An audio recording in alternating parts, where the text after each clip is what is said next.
History is written by the victors. We're taught a neat, tidy story of human progress. It started in Mesopotamia, blossomed in Egypt, traveled to Greece and Rome, and then built the modern world. Every single textbook follows that exact same script. But what if that script is a curated illusion? What if entire chapters of human history weren't just forgotten, but deliberately erased? Empires that rivaled Egypt, trade networks that spanned continents before the Bronze Age, and scientific achievements so advanced they completely break our timeline, only to be buried under sand, jungles, and political convenience. Today, we're diving into the shadows of the past to unearth 7 forgotten worlds that mainstream history left behind. Let's rewrite what you thought you knew about human history.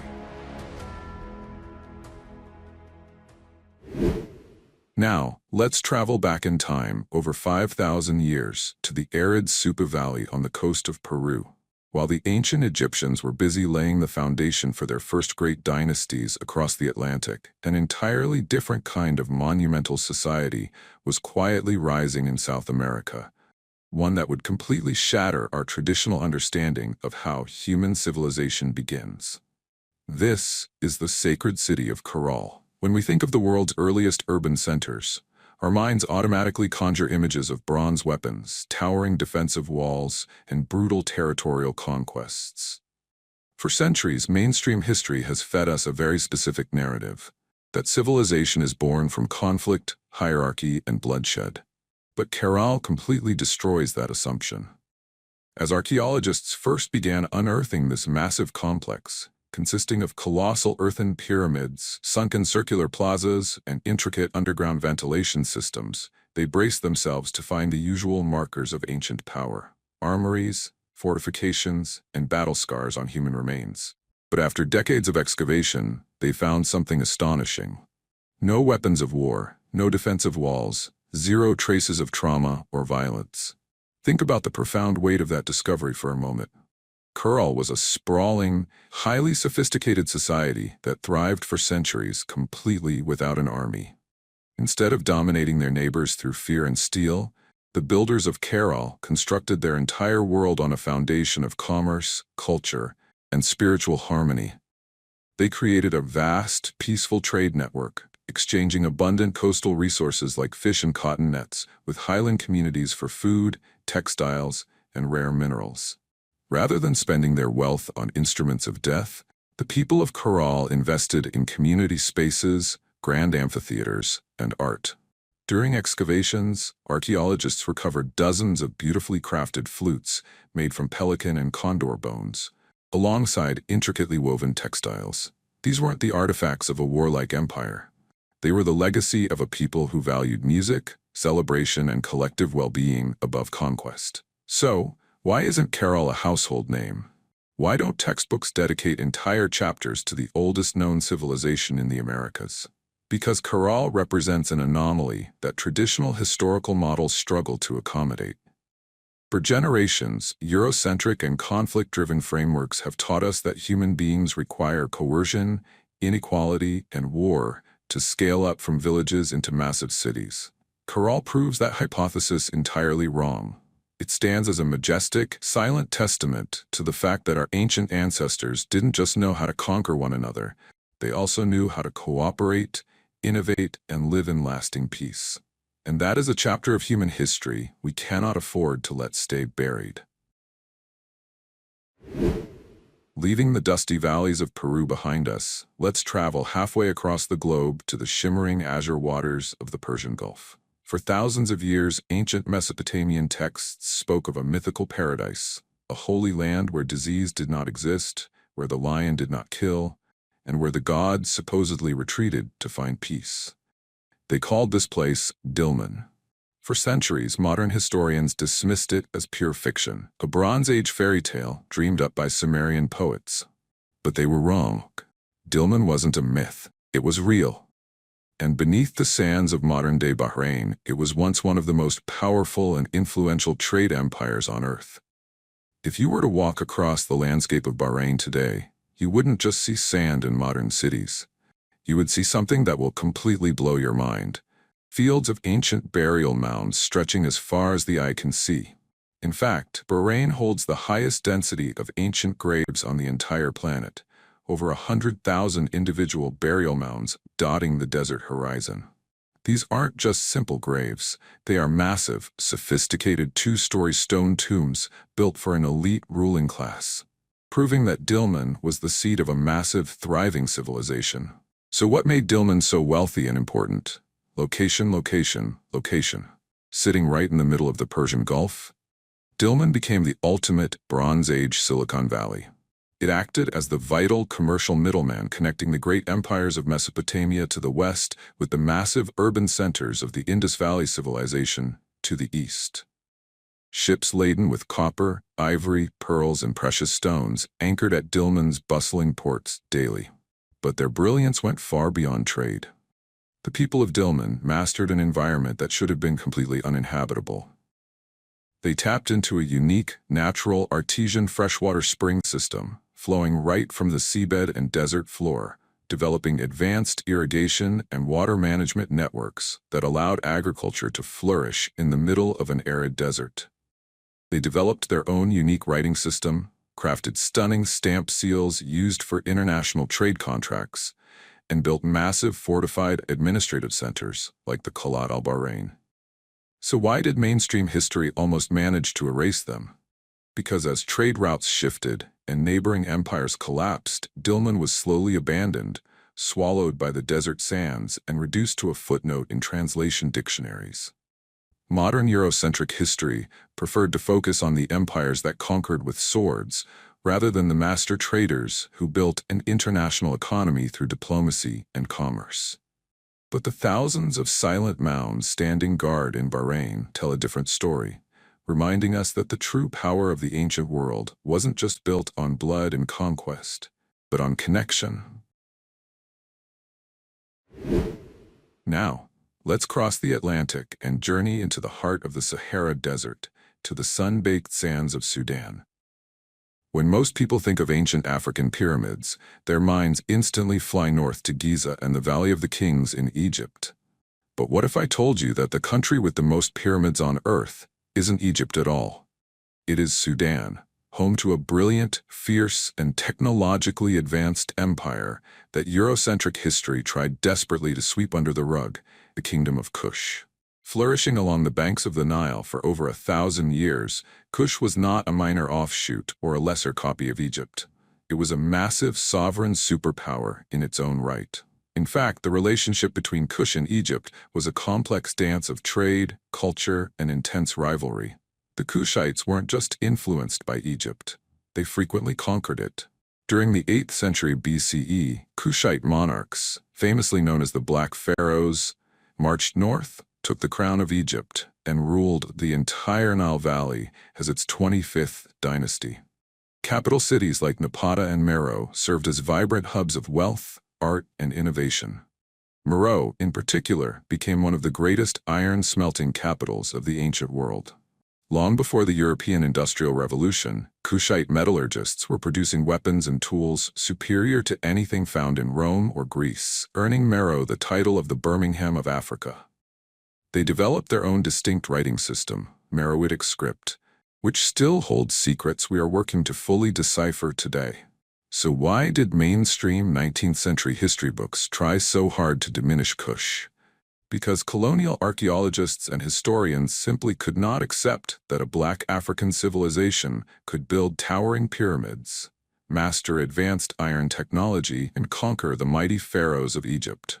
Whenever they uncovered stunning Kushite monuments, they actively tried to attribute them to Egyptian influence, attempting to strip the native people of Sudan of their rightful imperial legacy.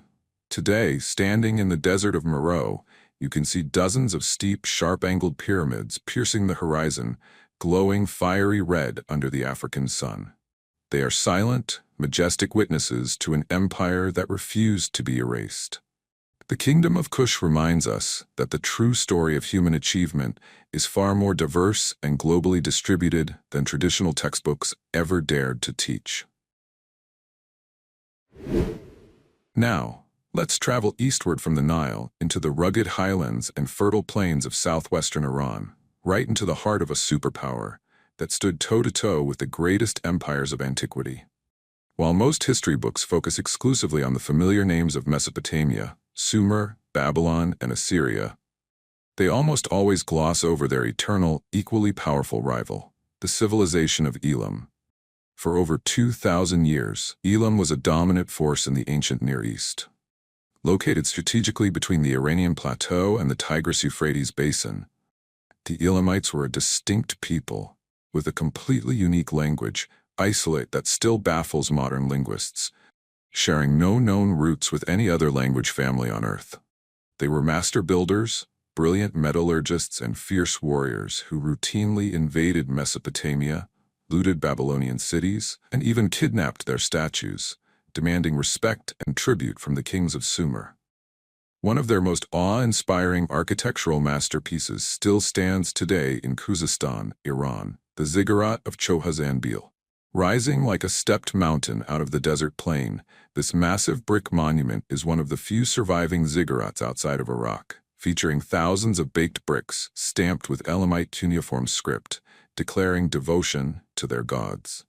What makes Elam even more fascinating and deeply threatening to traditional patriarchal historians was their unique societal structure. Unlike their neighbors in Mesopotamia or Greece, Elamite women held extraordinary power, high social status, and political influence. Royal succession often passed through the female line, and queens frequently ruled in their own right or alongside kings as equal co-regents. So why did mainstream history try to cast Elam into the shadows? The answer lies in ancient propaganda. The Assyrians and Persians, who eventually conquered and devastated the Elamite capital of Susa, launched a systematic, multi-century smear campaign. They burned Elamite libraries, smashed their royal monuments, and wrote history exclusively from the perspective of the victors, painting Elam as barbaric outsiders. But the ruins of Susa and the soaring ziggurats of Chogha-Zanbil refused to stay silent. Elam reminds us that history is often a battleground of narratives, and that the empires forced into the footnotes were sometimes the ones that shaped the ancient world the most. Now let's pack our bags and cross the high mountain passes into the absolute heartland of Asia. A remote, unforgiving expanse stretching across modern-day Turkmenistan, Uzbekistan, and northern Afghanistan. For a long time, traditional history taught us that during the Bronze Age, advanced urban civilization only happened in a few isolated river valleys like the Nile, the Tigris, and the Indus. But in the 1970s, archaeologists in Central Asia made a discovery that shattered that geographic map completely. They unearthed a forgotten Bronze Age titan known as the Oxus civilization, or the Bactria Margiana archaeological complex, the BMAC. Tucked between the towering Pamir Mountains and the shifting sands of the Karakum Desert, the Oxus civilization was an absolute marvel of ancient engineering. They didn't just survive in this harsh environment. They built massive, heavily fortified urban centers complete with towering brick citadel walls, intricate multi-room residential quarters, and sophisticated water management systems. These weren't crude tribal settlements. These were sprawling metropolitan hubs designed with absolute geometric precision. But what truly sets the Oxus civilization apart is their mind-blowing artistic and metallurgical genius. If you were to walk into a museum gallery displaying BMAC artifacts today, your jaw would hit the floor. Artisans of the Oxus crafted stunning, intricate cosmetic vials, small stone axes, and golden animal figurines with a level of sophistication that rivaled and often surpassed anything being produced in Mesopotamia or Egypt at the time.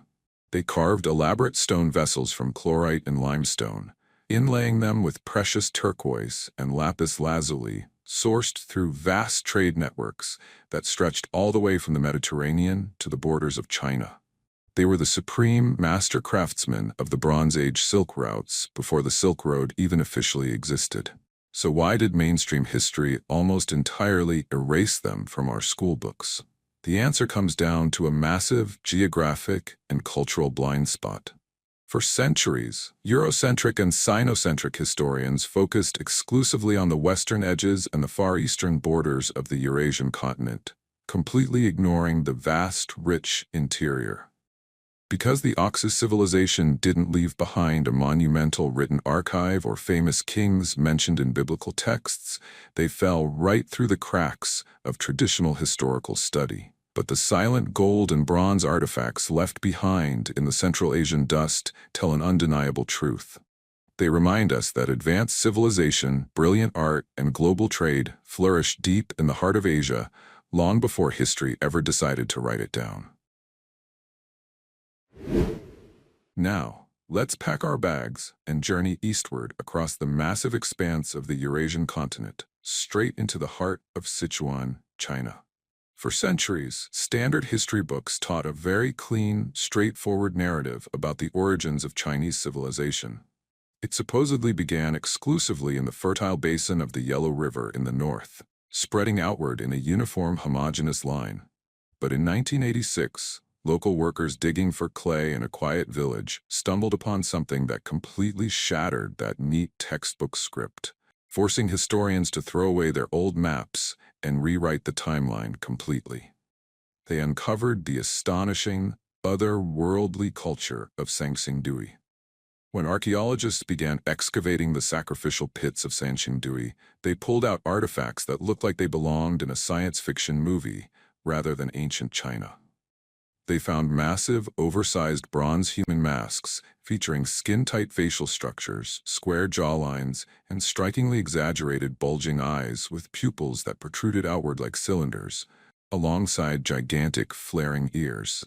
They unearthed a towering 10-foot-tall bronze tree of life, complete with crouching dragons and delicate birds, and delicate sheets of pure gold foil shaped into ornate animal patterns.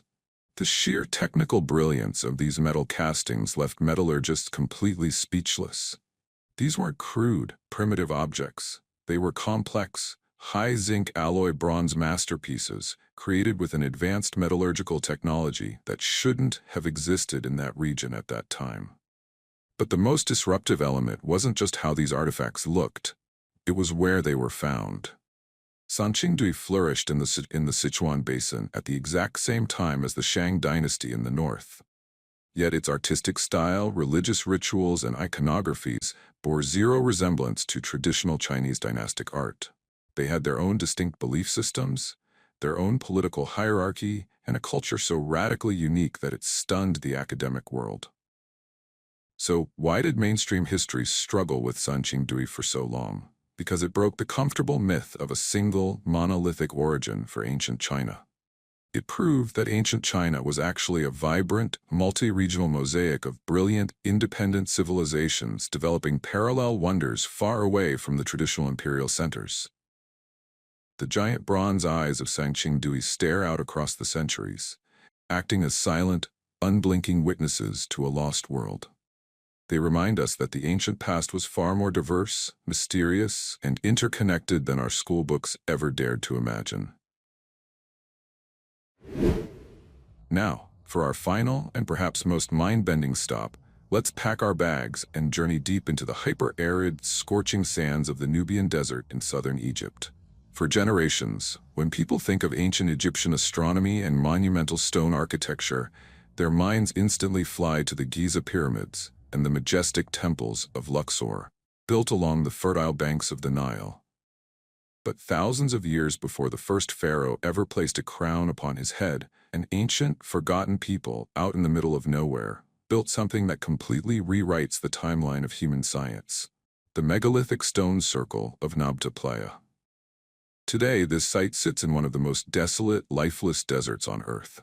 But over 9,000 years ago, during a period known as the African Humid Period, this region was a lush, green savanna fed by seasonal monsoons, supporting a thriving community of cattle-herding pastoralists. And these ancient people weren't just surviving, they were tracking the cosmos with absolute mathematical precision.